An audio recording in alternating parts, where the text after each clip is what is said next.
Thank you, Leon, for the nice introduction. And good afternoon, everyone. I'm Jessie Yang. My talk will be a switch of gear compared to the previous two talks. I'm not a computer scientist. I'm a human factors researcher, and my main research focus is to come up with models that can be used to characterize human, sometimes human internal state, or sometimes human behaviors. And here you see in my title, I said combining empirical and computational approaches. And some of you, given that I think most of you are computer scientists, you might wonder why I need to use this hybrid approach. The reason is when you work with human data, you will find if you use a purely data-driven approach, sometimes the model, if you train a model, this model could work perfectly on one data set. But if you use the model on another data set, and the model might fail completely. So therefore, I'm arguing for a kind of hybrid approach using building the model from using the empirical researches to find out some underlying characteristics that governs the model. And after that, you use computational approaches to train parameters or hyperparameters of the model. Okay, so a little bit about my lab before the technical stuff. At the University of Michigan, I direct the Interaction and Collaboration Research Lab. In the lab, we aim to understand how humans interact and collaborate with automated and autonomous technologies, and to propose design solutions facilitating such interaction and collaboration. So most of our projects, we study how humans, including pedestrians and drivers, interact with autonomous vehicles, and we examine how humans interact with automated decision aids, especially medical decision aids. And more recently, we kind of examine how humans interact with physical robots. And today, my talk is about trust, right? So as you know that the autonomous technologies are part of our everyday life these days. We have all those autonomous vehicles, autonomous drones for delivery and medical decision aids to help the doctors or nurses. But I think most of us agree that full autonomy still has a very long way to go. So therefore, humans will still be in the loop, I think, in the foreseeable future. And therefore, managing trust in this human AI or human autonomy interaction is very important. So you might ask me, what is trust? Trust is a concept that has been studied in many disciplines, ranging from sociology, psychology, to computer science. So I'm here I'm using a definition of trust. Trust is an attitude that an autonomous agent will help achieve an individual's goals in situations characterized by uncertainty and vulnerability. So here, I want to emphasize it is an attitude, and attitude is not equivalent to behavior. So trust has been shown to be a central factor for effective human autonomy interaction or human autonomy teaming. However, over the past 3 decades, researchers in my field, we found there is a wide range of people's trust, even when they interact with exactly the same technology. So to illustrate the idea, I'm going to play a video. On I-90 near Boston, alarming video that state police say shows extremely dangerous behavior. A man and woman, both apparently asleep in the front seat, as their Tesla seems to keep driving, presumably in autopilot mode. So I don't know whether you can see it clearly, but the video shows that some people, they fall asleep behind the wheel of Tesla. So this is a very clear illustration that some people might overtrust. They trust the technology to the extreme that they are willing to fall asleep, right? Even though we know Tesla is nowhere near level 5 full autonomy. But under this, so this is one extreme of people. But on the other extreme, a recent national survey by J.D. Power shows 40% of their respondents says, I would not write in an AV regardless of what progress is made. So regardless of. So on the other hand, we see those extreme disbeliever of technologies, right?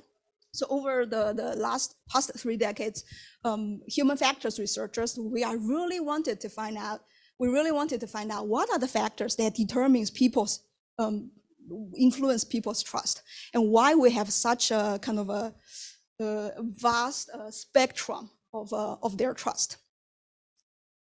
Okay. On I-90 near Boston, alarming video that state police say. Okay, so now I'm going to talk about some of the research gaps. So despite all those interests in human factors or HCI in the past like 3 decades, we have some major research gaps. So the first research gap is we usually view trust as a kind of as a static instead of we view trust as a static value. So what we usually do is we invite participants to the lab, and we ask them to interact with some AI empowered technologies. At the end of the experiment, we gave them a survey and asking them to what extent you trust the AI or you trust the autonomous vehicle. So that is, if you consider that how we get this trust value, we get the trust value at one particular time, right? So we use a snapshot or static view. But if you consider, if you look at this graph, we have 2 agents, agent A and agent B. If we measure their trust at time t, we will see their trust is exactly the same at time t. But if we look at their trust, how their trust change over the time horizon, we will find that their trust dynamics is fairly different.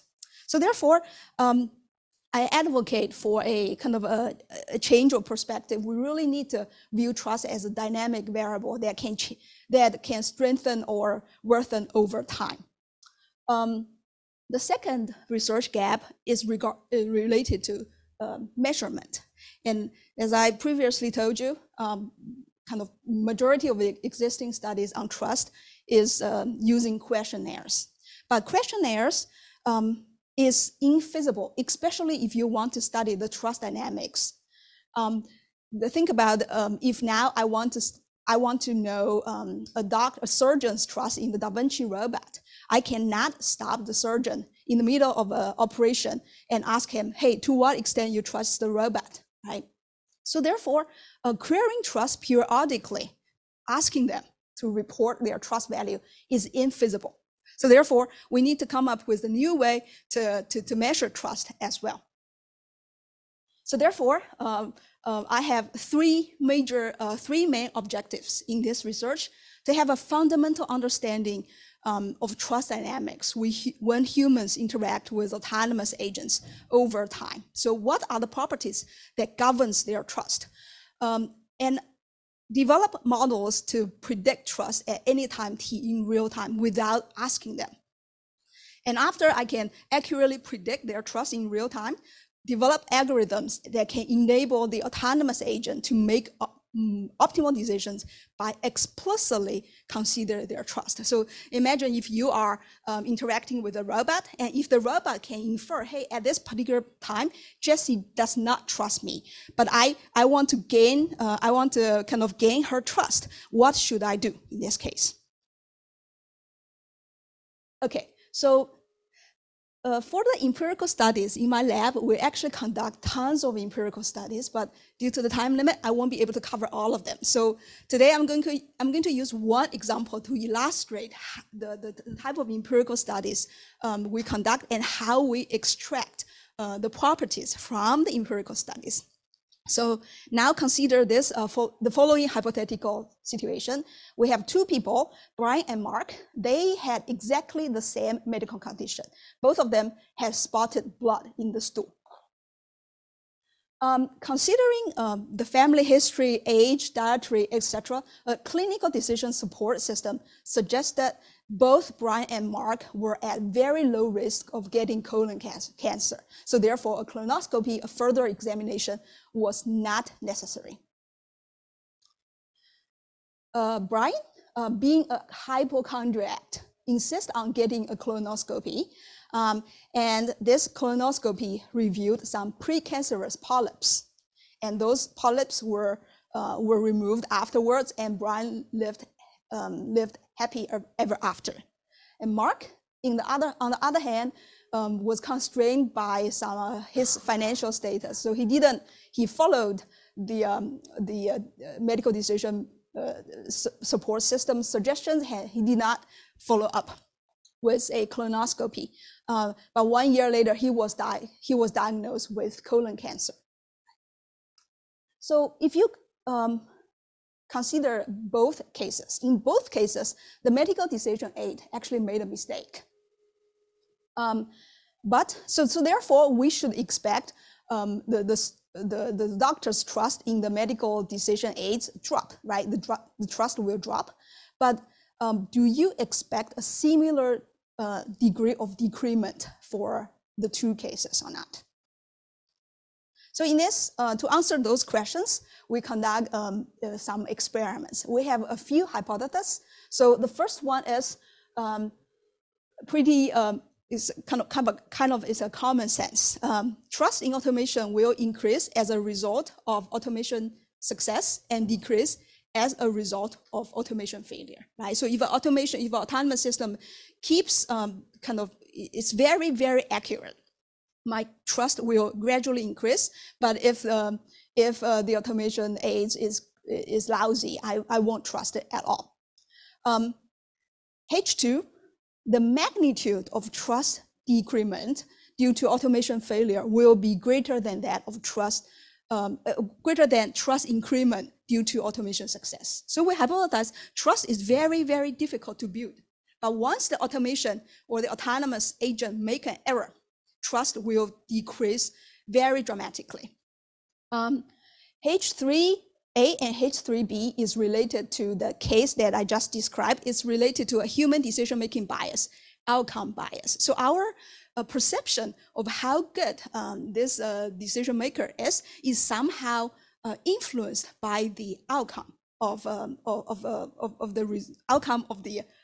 by the final outcome. So therefore, we hypothesize an automation success will lead to a larger increment of trust if the final outcome is desirable. And automation failure will lead to a larger decrement of trust if the final outcome of a task is undesirable. So here we have 4 hypotheses, and we want to test it. We built a simulation testbed based on a well-known psychological study. So in this testbed, what the participant need to do is that they need to view a lot of photos. They need to view a lot of pictures in a row. So for example, here, they need to view pictures ABC until they viewed 150 pictures in a row, each picture 2 seconds. And they need to memorize what they viewed. And later on, they need to do a recognition test. So during this recognition test, they will be presented with a pair of pictures. Among the pair, one of them is a photo they've seen before. So here you can see this. The one on the left is the picture that they've seen before, and so we have a target and we have a very similar distractor. So here, this picture A prime, the picture on the right, is very similar to the target picture they've seen before, but it's actually a distractor. So their task is to basically to tell us which picture on the left or the right picture is the one that you've seen before.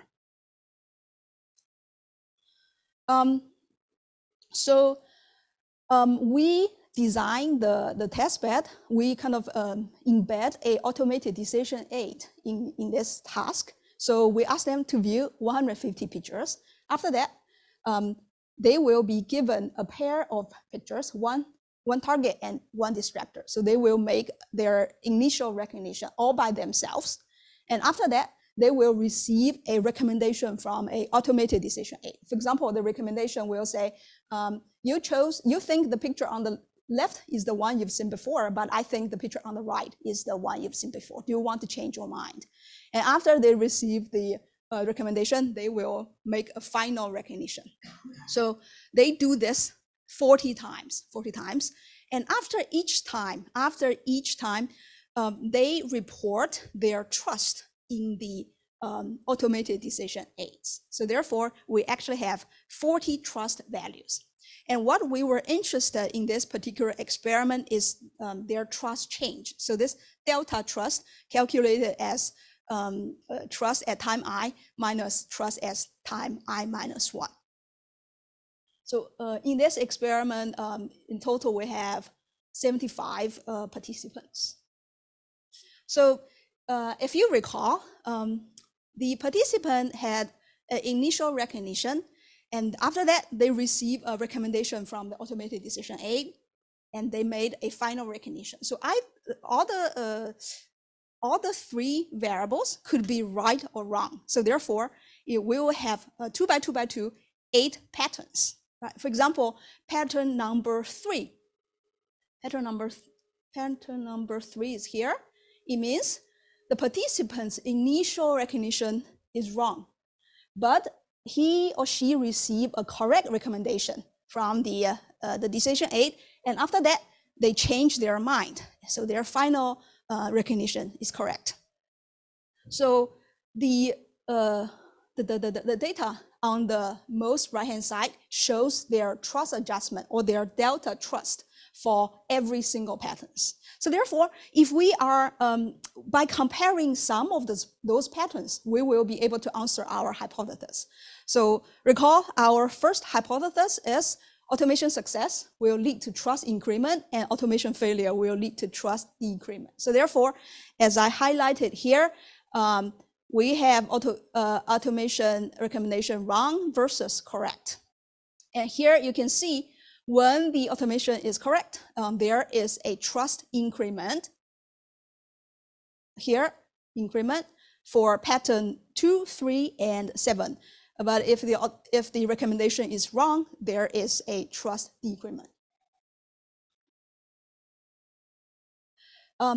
Our second hypothesis is the magnitude of trust decrement is larger than the magnitude of trust increment. So in this case, we did 2 pairs of comparisons. For example, we compare condition 0 and 2. So if you look at condition 0 and 2 carefully, the only difference is whether the recommendation is correct or not. So let me see. So here, but if you check the trust adjustment value in condition 0, the trust adjustment is on average minus 4.2. Compared to condition 2, the trust increment value is on average 1.6. So the amount of trust decrement is, I think, somewhere 2.5 times of that of trust increment. So therefore, our second hypothesis is also supported.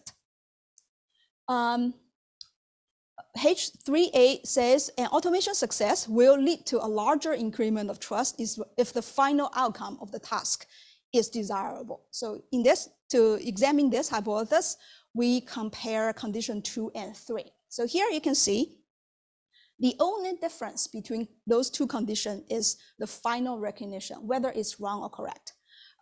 So in this case, for both cases, the recommendation from the decision aid is correct. So therefore, you can see that their trust adjustment in both cases is a positive value. But it seems that when the final recognition is correct, the amount of trust adjustment, the increment is larger than compared to case 2. Right, so it seems to suggest to support our hypothesis.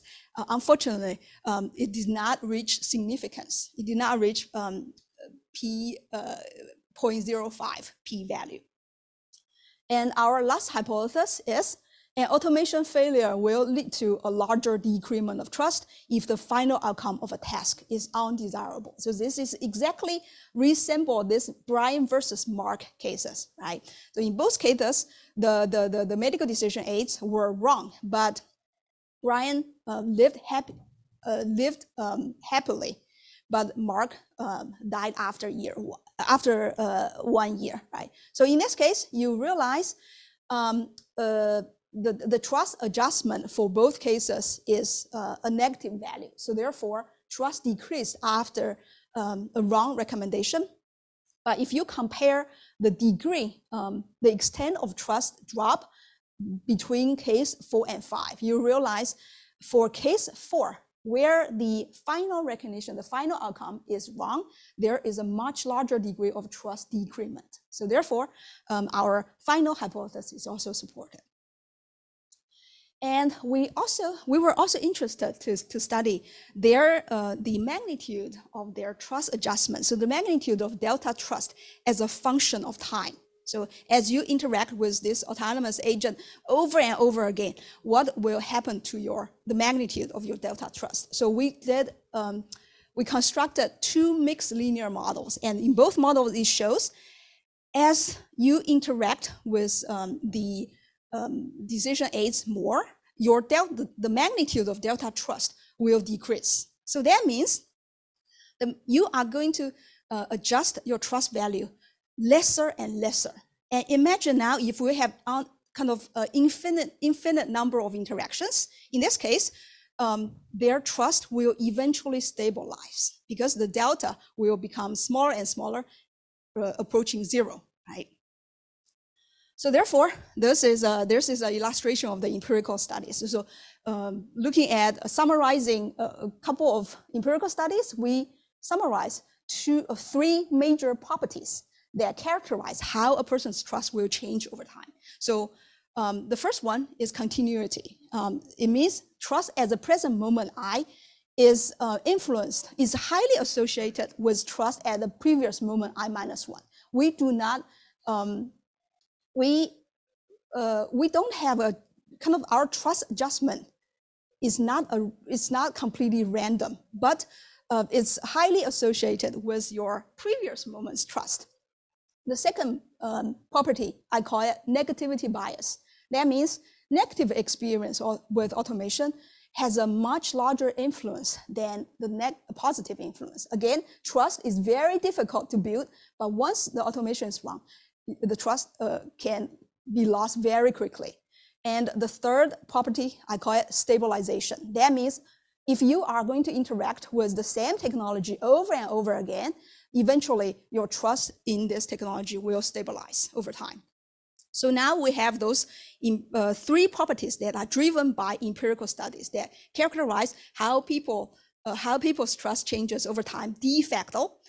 Next, we want to build up a computational model that can capture those 3 properties. So here we propose we can model trust as a beta random variable. So due to time limit, I won't be able to show you the details, but we've shown mathematically that this beta random variable formulation actually complies with the 3 properties.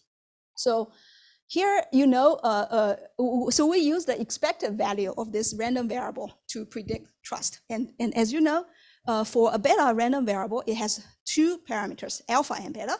So we say upon a automation success, alpha will increase by omega s. So omega s represents the gain after the trust gain after you experience automation success. So in this case, alpha will increase by omega s. And once alpha increased, the bulk of the beta distribution will shift to the right, representing trust increment. And if there is an automation failure, the parameter beta will increase by omega f, and the bulk of the distribution will shift to the left, representing trust decrement.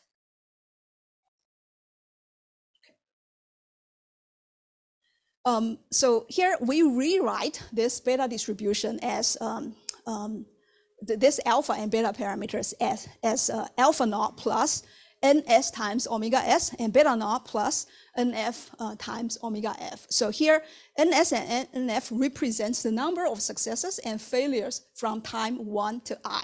So therefore, we convert this problem into kind of a parameter set theta. So theta kind of contains alpha naught, beta naught, omega s, and omega f. So if we can somehow know this parameter set theta, we will be able to predict a person's trust at any time t. So now the problem is converted to be, now the problem becomes, how can we infer this parameter set theta? So here we come up with we propose that we can, for every participant, we can have a personalized training session. So in those personalized training session, we will be able to train this parameter set theta, and after they start to do the real task, they can report their trust value occasionally if they have time, right? So those reported value will be can be used to further refine the parameters. Okay. So to train to find out the parameter values, you can use any machine learning approaches you've learned, but in our study we use Bayesian inference. Okay. So to validate, to show how good our computational model is, we did another experiment. So in the experiment, the participant will serve as a soldier, and their task is to kind of search potential threats. So it's a search and detection task. The soldier controls 4 drones, and the drones are flying in the environment to detect pictures, to take photos. And the soldier's goal is to first maintain the level of flight, so make sure that the 4 drones are flying properly, and at the same time to detect potential threats. How many minutes do I left with? Okay, good. So in this experiment, we recruited 39 participants, and they interact with the, oh, okay, sorry, I forgot to mention. There is a computer vision algorithm. So this CV algorithm helps the soldier detect whether there is a threat or not.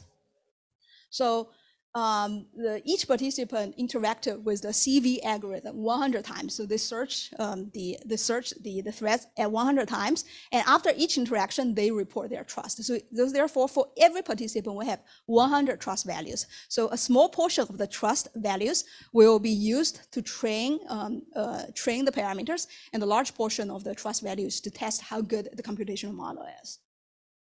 So here you can see the results of our model. So the red line is our prediction, and the blue line is the ground truth. So in this in the training, we actually use the first 10 interactions as the training, and the last, I think, 90 as the detection. Not 90 trials as a detection. So here you can see actually our model overall works out pretty well. We also compared it against state-of-the-art algorithms, and here you can see our model actually outperforms them. And one serendipitous outcome we find is there seems to be different types of people. So therefore, we did a clustering analysis among all the 39 participants, and we realized there are 3 types of people. The first type, we call them rational decision maker. So for the rational decision maker, their trust dynamics can be very accurately predicted by our model. And the second type is oscillator. Oscillator means that their trust values goes ups and down very dramatically. And the third type is disbeliever. So for the disbelievers, their trust values remains very low, no matter how good the autonomy is. Okay, so to summarize, now we can, so this computational model is driven by empirical studies. So therefore, it not only offers very good prediction results, but it guarantees good explainability and generalizability, because the model captures how people's trust changes over time in real, de facto, right? So therefore, if we can measure or predict their trust in real time, this predicted trust can be used by the autonomous agent to do a trust aware agent. And with all that, I'll be happy to answer any of your questions.